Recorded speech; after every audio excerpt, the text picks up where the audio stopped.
Hi, welcome to this showcase organized by the DSA at the European 5G conference. My name is Marta Suarez. I am the president of the Dynamic Spectrum Alliance, and I'm very glad to host today this showcase titled Ensuring Wi-Fi Connectivity in a Digitally Connected Gigabit European Society. So we are going to have some panelists, and we are going to discuss about the future of Europe in terms of gigabit connectivity. Our first speaker is Mr. Philippe Ebeke. He is the group leader in the Quality Management Department and technical lead for regulatory and spectrum topics in Europe at Lancome Systems. So welcome, Philippe. Thank you so much for accepting our invitation. Hello, Marta. Thank you very much for having us over here. Thank you. So we have prepared some questions. So the dynamics of the session will be like we will be discussing with each one of the invited speakers, and I would like to start asking you about Lancome Systems. So I would like to know about the company, the enterprise, and also your presence in Europe. Yeah, sure. Well, Lancome System was founded about 20 years ago in Germany and is now the leading European manufacturer for secure, reliable, and future-proof networking, as well as firewall solutions. When we focus on the public and the private sectors. The company combines hardware solutions with virtual network components and offers a cloud-based software-defined network. Our credo is trust and reliability, which is also part of the famous Made in Germany slogan. So we offer this by making sure that our software development is in Germany. Our major part of hardware production is in Germany, and we can also offer a GDPR compliant cloud solution for the network management and the network controlling. And last but not least, we are also part of, or better say, a wholly owned subsidiary of the technology group Rohde & Schwarz, which is based in Munich in Germany as well. Oh, that's very exciting. Thank you so much. Now I would like to ask you, what do you think that Europeans need, or how can they benefit of the new generations of the most recent Wi-Fi technologies, so Wi-Fi 6E and Wi-Fi 7 in the future? Yes. Well, let me start with the European Commission first. They came up with a paper called the Digital Compass 2030. And therein, they already state that digitalization is a key factor in our private, in our public and business life. And well, we need the way of all these technologies that will come up, that will emerge, and that are also part of our life today. They will require high-speed data access wherever you are. So what the Commission is really talking about is the so-called Gigabit society. And we can also take a look at the enterprise market. And companies of today, they already have a gigabit access, and they require it somehow for the data storage and access. As nowadays, data is no longer a local thing, but it's also a remote thing where we store all of our photos, for example, or videos in cloud solutions, or do calculations in the cloud, where we need to make sure that the data gets there fast and gets back to us fast. And also something like this, what we are doing right now, video conferencing, is really big nowadays. And you really need a very high speed and low latency connection to make it work, to really pull it off. So this is the enterprise side of things. And as we all know, due to the COVID-19 pandemic, we can also see that more and more people are now used to work from home. So it's not only people in the enterprise, in the office, requiring high-speed data access, but also at home to get the same experience they might have already at home. And keep in mind, since Wi-Fi is the de facto standard when it comes to indoor internet access, well, we need to make sure that the gigabit that the European Commission says is part of our society also get to the end devices. Nowadays, we are talking about smartphones, and to really get a gigabit of throughput to the smartphone, well, you need the latest Wi-Fi technology. Again, Wi-Fi is a de facto standard, and it plays a major factor when it comes to experience of the applications and services that we have, maybe today and even in the future. So from education over healthcare to the enterprise sector, we will see the emerging of new technologies, new applications, new services that rely on high-speed data connections. And with a focus on efficiency, power and spectral, as well as better performance for parallel transmissions, the latest Wi-Fi generation, namely Wi-Fi 6, is able to deliver this promise, even in the challenging environments. So, well, another factor that Wi-Fi has is, or a beauty of the Wi-Fi is the downwards compatibility. So, which means you don't need to upgrade all your clients once you buy a new Wi-Fi router or access point, which allows enterprise or the public sector to rely on the investment that they already made in the past, but gives them, on the other hand, a planning reliability as well as a possibility to invest over a longer time. And let me already talk about the latest edition of the 6 gigahertz band. We do see the possibility there to offer somehow a friction-free wireless experience. And how do we achieve this? Well, first, we start with the latest technology on this new band, which enables us high throughput and low latency, which is required for the demanding applications like virtual or augmented reality. Second, we also have a new band which has no radar. So if you look at now what existing bands offer us today, in the 5 gigahertz band, which is already quite good and performant, we do see the hindrance, the problem that there is also radar active in these bands, and Wi-Fi needs to respect the radar and leave channels whenever radar is detected, which is not really friction-free. So in the 6 gigahertz, we don't have the interference from radars. And third, the clients in the existing Wi-Fi bands also profit or benefit from the total amount of new spectrum, because now the total number of clients can distribute it over 3 instead of 2 bands. So we can say in the end, all the clients, even the legacy ones, will profit from the new 6 gigahertz bands because it means less interference on the other bands. Yeah, thank you, Philippe. And you mentioned some important aspects like spectrum efficiency, and also somehow you mentioned how crucial it is to have access to the 6 gigahertz band. Let me ask you more in detail. So we had a decision recently in Europe about license exempt access to 480 megahertz of spectrum in the lower part of the band. What do you think that will be enough for future? You mentioned also the plans for 2030, the Gigabit Society. So I would like to ask you, do you think that will be enough to address the current and the future demand, and also the requirements for new applications in Europe? Yes, it's a very good question. So first of all, we are very happy that Europe has enabled more spectrum for the use of Wi-Fi, and thereby somehow acknowledges the important role that Wi-Fi plays. Well, if you think back, there hasn't been new spectrum assigned to Wi-Fi since the early 2000s, and Wi-Fi had a really successful story over the last 20 years. And even though we had only a little amount of spectrum, this has worked out pretty well so far. But now we are at the age of the ever-increasing data demand and the age of low latency, as well as time-sensitive networks, which is also a new topic coming up. And we need spectrum that can guarantee the requirements, although it is license exempt. So to put this into perspective, we know that there are about 200 million European households, and half of them, so 100 million households, are usually apartments. And with apartments, you usually get neighbors, which our statistics show that you usually have 4 to 8 different neighbors, which are all competing for the same amount of spectrums. And with all these 4 to 8 neighbors, you would at least need 4 gigabit-ready channels, as I would like to call it. So, and the existing 480 megahertz that you mentioned only offers 3 instead of 4 of these channels. So you can see there's already a conflict. Yes, it is a step in the right direction, and we are very happy to have it. But to really ensure that everybody can get gigabit access wherever they are, however they might access the internet, we really need additional spectrum.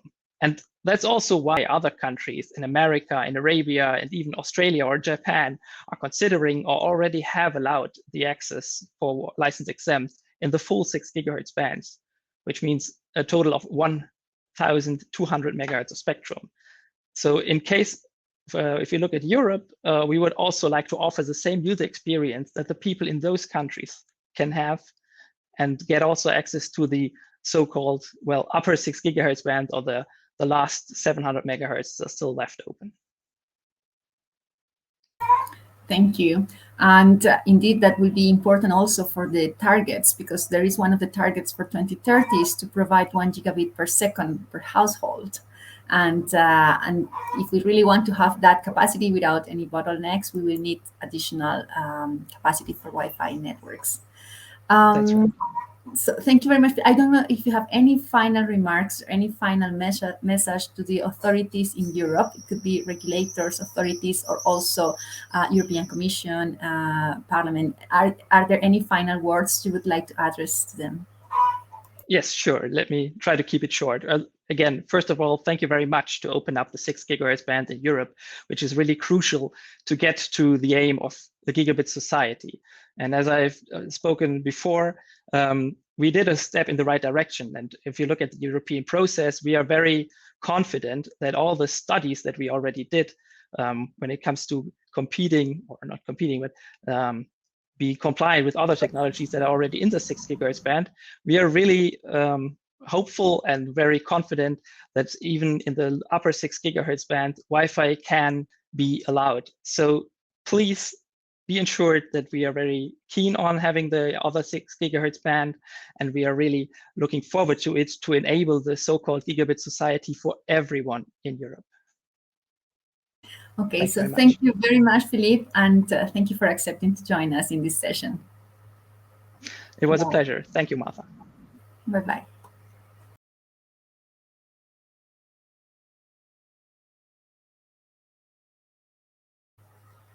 So hi again, welcome to this second part of the showcase. And now we are going to continue with our next speaker, who is Natalia Vicente. Natalia is Director of Public Affairs and Communications at Global Satellite Operators Association, GSOA. So thank you, Natalia, for accepting our invite and being with us on this showcase. Thank you very much, Martha. It's a pleasure for me to be here. Yeah, and I would like to start this discussion asking you exactly about that transition from ESOA to GSOA. And can you please give us a few words about that and about the group that you represent? Sure, and it's my pleasure to talk about it because we are very proud of this step that we have taken. Well, ESOA, as many of the people that is in this meeting knows, was born with a certain goal, and it was to bring the industry together in Europe. Well, there was a lack and a gap of the satellite industry having a voice that was stronger in the telecom environment here in Europe. And throughout the years, we have been learning and we have been taking solid steps and towards all the topics of policy and regulation. We had a special focus on spectrum matters. And in 2014, there was a step to broaden a bit our vision and work also in the EMEA region. So we passed from European to EMEA. And years after, the industry and the ecosystem is evolving. We know that the challenges are becoming more and more complex, but also at the same time more linked between each other, in between the regions, and more global at the end. So we definitely thought this is a very good moment after WRC 19 to start working with a global vision, but in a very, very regional way. We still have that basis that I think is our foundation of representing our members in a regional way, in a way that we listen to the needs and the needs and what our members want and who our members want to be talking to and having an impact in, no? And so even though we have changed now to GSOA, that is the Global Satellite Operators Association, we really believe that this regional approach and working with Europe, it's still fundamental for our work. Excellent. Thank you so much, and congratulations on that change. I would like to start discussing a little bit about the role of satellite, fixed satellite service in the connectivity in Europe. So can you please give us also an overview about what is that role and how does it contribute to that, closing that gap and to that gigabit society? Sure. I think it's precisely nowadays that we have satellite as a little bit of a spotlight for different reasons, also in Europe. And it's a good moment to remind ourselves that satellite have been there providing services for a long time. And nowadays, it's probably more important than ever. with the goals that we want to establish for Europe. And fixed satellite services are providing backhaul connectivity between Europe and the rest of the world, but they are also overlaid for mobile networks in a number of European countries. And we shouldn't forget that they provide also satellite broadband in many European countries. I invite everyone to also check the Broadband for All website that provides quite a lot of information on this matter. And something that I think is very relevant is to understand that satellites have been investing massively into new systems. And as a result, the satellite communications sector has also been through major innovations during the last decade. So we are not talking about the same thing 10 or 20 years ago than what we are talking right now.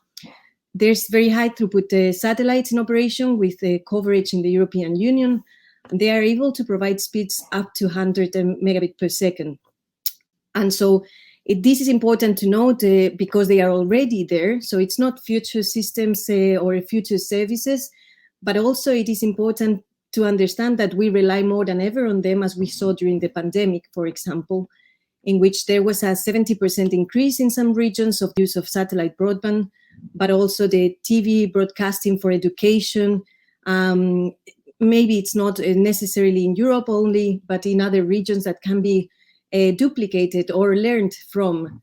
And also when it comes to the natural disasters or the humanitarian services and needs, we see over and over again, and also in Europe in this case, how satellites are still and more the relied technology for. Okay. And what about that combination of technologies? Like, how do you see that? Because you mentioned satellite is used for backhaul, but also for many other different applications. How is that combination with other technologies, like terrestrial technologies? And in particular, do you see a connection with Wi-Fi? So I think something that characterizes, and since I'm in the telecom world, but something that is very characteristic of satellite is their open mind to collaboration with other technologies. And I think that due to what we were saying, maybe the complexity of the challenges nowadays, or of the ambitious goals that we tend to have, there is no solution that will be an alone technology. It's always going to be collaboration between different technologies, whether it's satellite and terrestrial, satellite and Wi-Fi, and any other combination. We live now in a hybrid world in all the senses, let's say. And so specifically on the satellite and Wi-Fi, I think it's very interesting to see how they have been investing also time on seeing how their technologies can complement each other or can add value to each other, not only complementation, but adding value. And this, for me, it has been quite interesting during the last few years. It has evolved, and we have many examples in many regions, but in Europe, we have Hispasat also working as smart pilots in different places where they actually work with Wi-Fi to provide connectivity in rural areas or in areas that do not have any other means to be connected. And it's what I like about these projects is that they are very easily duplicated. They can be duplicated very easily. That would be the way to say it.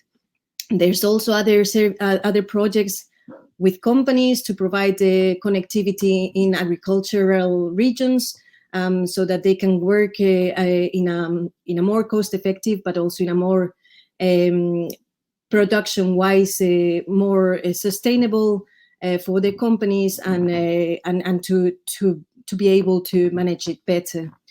And there's also services that are satellite and Wi-Fi. We have some examples in which they provide connectivity to a community, connectivity to a small village, and as simple as just a couple of antennas, let's say one satellite, one Wi-Fi, of course, is technologically is very interesting and very complex and defined, but for people that is not engineer like myself, it is as simple as that.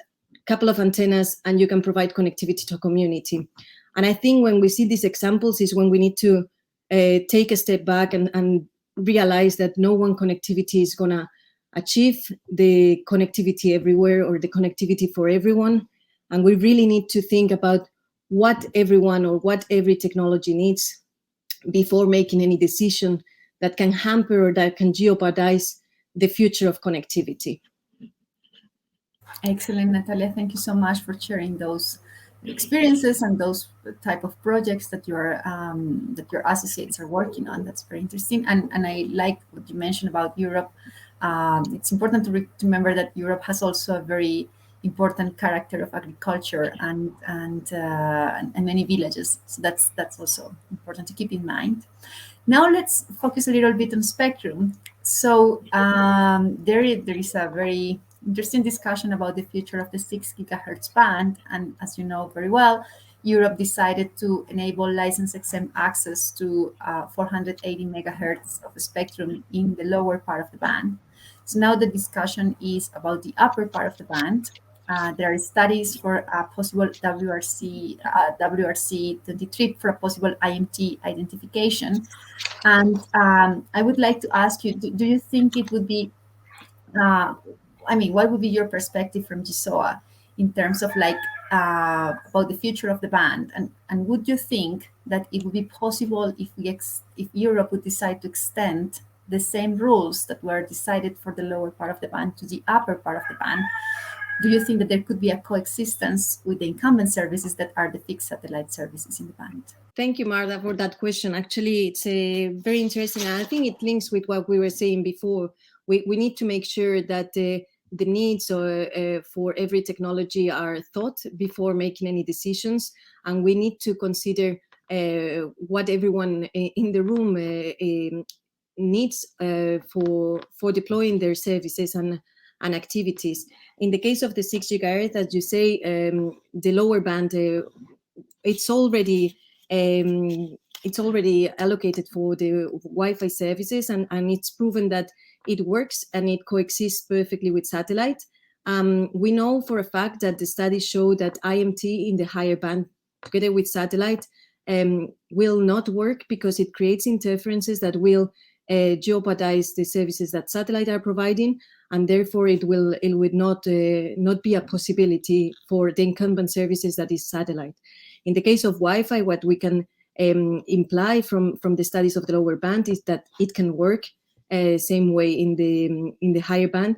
We definitely need to go into the detail before making all the decisions and make sure that satellite will be protected and there will not be interferences, because otherwise there's no win-win.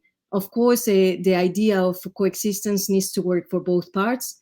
And I think this should be the path that we take, considering the protection of satellite services, because otherwise we will lose a lot instead of just providing more services or using the spectrum as it best. Excellent. And I think a good step in that direction was the recent decision of the SECC to start studies for the upper part of the band. That will be exactly the purpose, to make sure that we can also have the information that regulators will know about the possibilities of coexistence in the upper part of the band between incumbents and licensed XM access systems.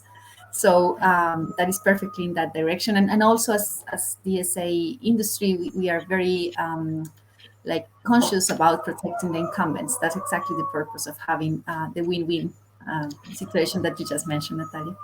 So I will now ask you a final question. We, as you know, we are working right now, and Europe is working on the digital decade goals, and there is a lot of discussion, and there has been a compass and also some other discussions. So I would like to ask you about the digital decade program, and in general, if you would like to give any final comments to the European authorities on their 2030 vision for a digital, for a gigabit society in Europe. Well, I think it goes in line with everything that we have been discussing. There's no future with one technology.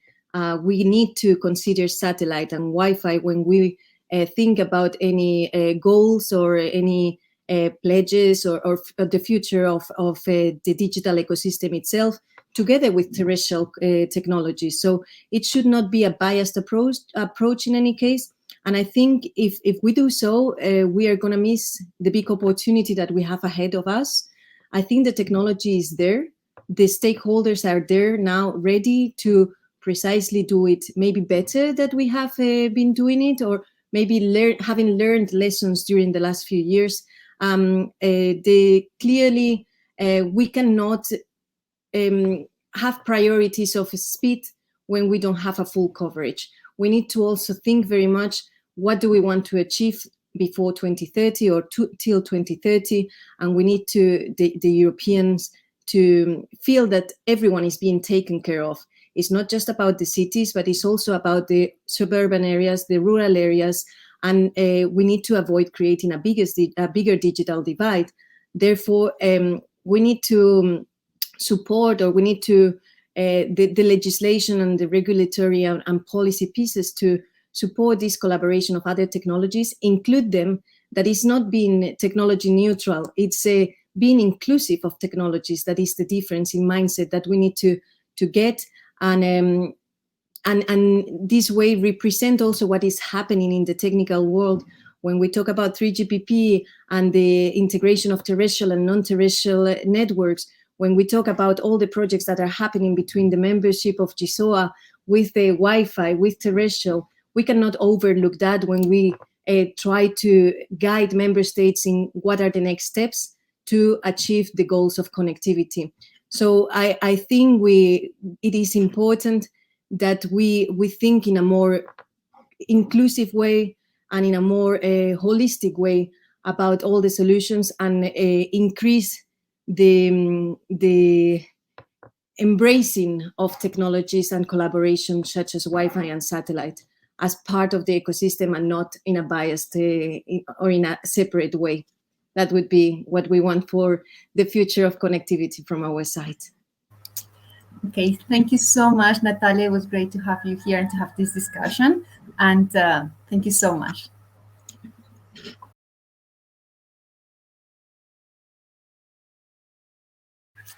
So let's continue this showcase session with our next speaker, who is Guillaume Lebrun from Meta Connectivity. And welcome, Guillaume. Thank you so much for joining us today. Hi, Martha. Thanks for having me. I would like to ask you something similar to the other speakers. Like, the first question would be, what is the interest of Meta in general in Wi-Fi systems, and why do you think that Wi-Fi is important for Europeans? Well, as you know, as for Meta in particular, we're very interested in building the tools that will allow people to get to the Metaverse, which is this idea of a more inclusive, closer internet, a place where you're not going to have a feeling of being far away from the people that you're talking to, but being really close to them. And in order to build that, we absolutely need to have a really good Wi-Fi connectivity, so that when you're going on AR, VR, XR, you're going to have a very, very low latency and very good data rates to have all the rendering between your laptop and your AR, VR glasses.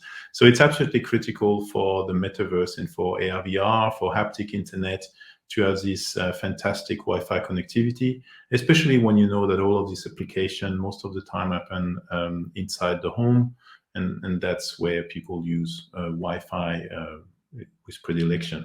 But I don't think it's just Meta which is interested in Wi-Fi. In general, you see that 5G is very important for connectivity outside of the building. Wi-Fi is great inside of the building. So it's fantastic for Europe to have these two pillars with the 3.x for 5G and the 6 GHz for Wi-Fi. It's really a great solution that will bring benefits for mass market application, like the type of application that we just discussed for Meta, but also for industry, automation, all the factories, things that are a bit less the focus of my company, but are very important for the Wi-Fi ecosystem at large. And these kind of use cases, they really complement each other to make for a very good use of the 6 GHz band. Thank you. And from the user's perspective, you know that recently Europe decided to make available the lower part of the 6 GHz band, 480 megahertz, for license exempt access. But Do you think that that will be enough to cover the requirements and the future requirements from Europeans? Well, it will enable some early launch. In the short term, you may not see much of a difference between the countries that enable 500 and 1200. But longer term, that would be very restrictive. And the way to think about it is that this new type of connectivity, it's not just about the capacity, it's also about different kind of QoS and requirement that will be brought to the network. For example, latency, for example, jitter. All these kind of things which are going to be very different if you say that Europe gets stuck on Wi-Fi 6E and will never benefit from Wi-Fi 7 compared to countries that would allow the 1200 and then be able to have the full Wi-Fi 7 experience with all the benefits that come with it in terms of basically having more realistic AR, VR, having more precise robot control. I mean, these are just two examples, but it's just to explain how it's going to impact the content creator. So if you're someone who's trying to invent the new ways to interact on the internet of the future, are you going to base your location in a country that have got 1200 megahertz, and when you know that you'll be able to reach all the new features and all the cool effect that you can do? Or are you going to put your research center in a country that's just dedicated 500 and you know you're going to be limited by that? So I think it's extremely important for countries that want to be part of this future of the internet to open the 1200. That's not in opposition to 5G. It's also important they have a very good 5G ecosystem. In Europe, we're lucky enough to have 3.4 to 3.8 widely available. And it's important that on this band, you have coverage also to rural area and so that people can have the best of connectivity outside of the house with 5G and inside of the home with Wi-Fi. Thank you, Guillaume. And we were also discussing before about the complementarity of satellite and Wi-Fi for some rural locations. So I think that makes a very good landscape of solutions. And you refer to the European industry. May I ask you about the local ecosystem in terms of XR, augmented and virtual reality in Europe? How do you see that interest in the region? There are huge opportunities, and I would refer, if people can look on the internet for the EcoRIS report on AR, VR, XR. I can't remember the number from the top of my head, but we're talking about a huge number of employment. Just for Meta, just my company, we've already announced that we're looking at having 10,000 additional jobs in Europe focusing on the metaverse. And other companies are doing the same thing because it's not going to be one company that's going to build this future internet. It's going to be, everybody. And in terms of content, how this is important for Europe to have local content, all the rich tradition that exists in Europe in terms of the culture, and all these kind of things can be reflected in the new metaverse, provided that this content creator get access to the brand new tools and the most up-to-date ecosystem. So I think it's a huge opportunity for Europe to have a much more central and prevalent role in the future of the internet than they had in the past, and really to be at the heart of the internet of the future. Excellent. And now let's come back to the spectrum discussion. So there are some ideas now about, and a lot of interest about the upper part of the 6 gigahertz band. And we are hearing some options that say that we could have IMT systems, license systems, coexisting with the incumbents, and then also coexisting with Wi-Fi networks or license-exempt systems. Which are your thoughts on that solution of trying to bring everyone together in the upper part of the band? So from my standpoint, it's a little bit of a word of caution because it depends on how you do that. Of course, if you're a spectrum regulator, you always want to please everybody and make sure that the spectrum is as used as possible. The challenge is that when you're talking about Wi-Fi use cases, most of the time you're talking about a user which may not be that educated in IT. I mean, you're talking about normal people, and sometimes it's even elderly people that have very little knowledge of IT and bring a box which needs to be a cheap box and plug it at home and want to benefit from all these great services. This is something that has worked extremely well for many years, and we know all the benefit that it brings. The devices are cheap, and the solution is simple to implement. If you start to bring something which is different from what is happening worldwide, and if you have to increase the complexity, then suddenly you remove the incentive for these people to use the technology. And then suddenly that what it means is that you stop them from enjoying the benefit of that connectivity. And from my standpoint, I mean, working on connectivity policies, that's really key. Of course, it's important to promote spectrum efficiency. Of course, regulators want to please everybody, but please make sure that by doing that, you're not cutting off the people that really need that connectivity, and that are the people that really want to just have a simple and cheap solution and not a super complex solution that would be invented in a room at the ITU, but has little connection with what people experience on the ground. Okay, thank you for that advice for regulators. And then my final question would be about spectrum authorities. So you know that Europe is discussing right now the Digital Decade program, and we had the European Compass, and there is a lot of discussion about that vision for 2030. So I would like to ask you, which message would you like to give to the authorities about that future, about that vision, and how to accomplish those goals? So I think that the digital compass and the vision of the EU Digital Decade is really fantastic, a great ambition. It's at the right time to say that they're not going to wait for after 2030, but actually that we're going to tackle that connectivity before 2030. Because if you wait for after that, it's going to be too late. People will already have moved on. The one thing that I would say is that they were still thinking on the vision of the internet that was a little bit, I would say, old-fashioned, which was all that your connectivity is coming from some server on the data center at the core of the internet. And what we see is more and more that the traffic and the latency requirement are happening at the edges. And so, yes, it's important to have 5G for mobile connectivity, and they got that, and they really with this ambition to have 5G in every place which is habited. This is really what we need. Yes, it's important to have fiber coming to every house, or at least gigabit connectivity, I should say, and not fiber. It doesn't matter which technology, but gigabit connectivity to the house. But they forgot one thing which is very important, which is how do you use that connectivity inside of the house? And it's not just about the content that will come with that fiber optic cable to your house. It's also the content that you're going to have between your AR/VR glasses within the house, what you're going to have between your laptop and your AR/VR glasses, and all these things that need to be extremely low latency. Let me give you another example. If you have a factory, yes, the optic cable which is coming to the factory is going to be important, but all the robots are going to synchronize with each other within the building and generate a lot more traffic and a lot more time-sensitive traffic. So it's not just about the optic fiber.